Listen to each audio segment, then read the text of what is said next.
نرسم الشكل البياني دالة س بتساوي 1 على س زائد 2، يبقى دي دالة كسرية. ماشي. طيب عايزين نعرف رأس المنحنى اللي هنرسم عليه الدالة بتاعتنا. رأس المنحنى. رأس المنحنى بيجي منين؟ باخد الرقم اللي في المقام ده اهو، باخد إشارته المختلفة. يعني هو هنا زائد 2 يبقى ناقص 2، مفيش هنا حاجة بره تاني يبقى 0. يبقى رأس المنحنى عندي عند سالب 2 وزيرو. ادي المنحنى، ادي س الموجبة وادي س السالبة، صاد الموجبة وصاد السالبة. اجي عند ناقص 2 وزيرو، يبقى ادي رأس المنحنى بتاعي. ابعد عن النقطة دي خالص، لان في الدالة الكسرية ما بنزلش هنا، بنزل كده وامشي كده، وهنا انزل كده وامشي كده. هي تناقصية دايما الدالة الكسرية. عاوز بعد ما رسمت، طبعا انا ما رسمتش عند نقطة الاصل، انا رحلت عند نقطة سالب 2 وزيرو.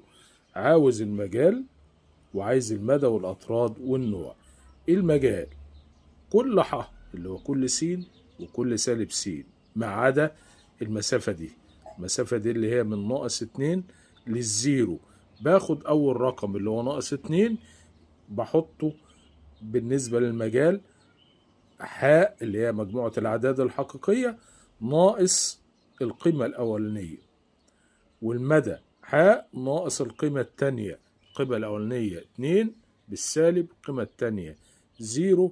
الأطراد أهي دايما الدالة الكسرية تناقصية، دايما بتنقص. بتنقص فين؟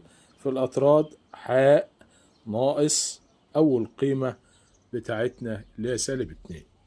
طب النوع هي ما مش زي المسألة اللي فاتت كانت هنا عند نقطة الأصل، ده اترحلت سابت نقطة الأصل خالص. اوعى تقول إن هي فردية واوعى تقول إن هي زوجية.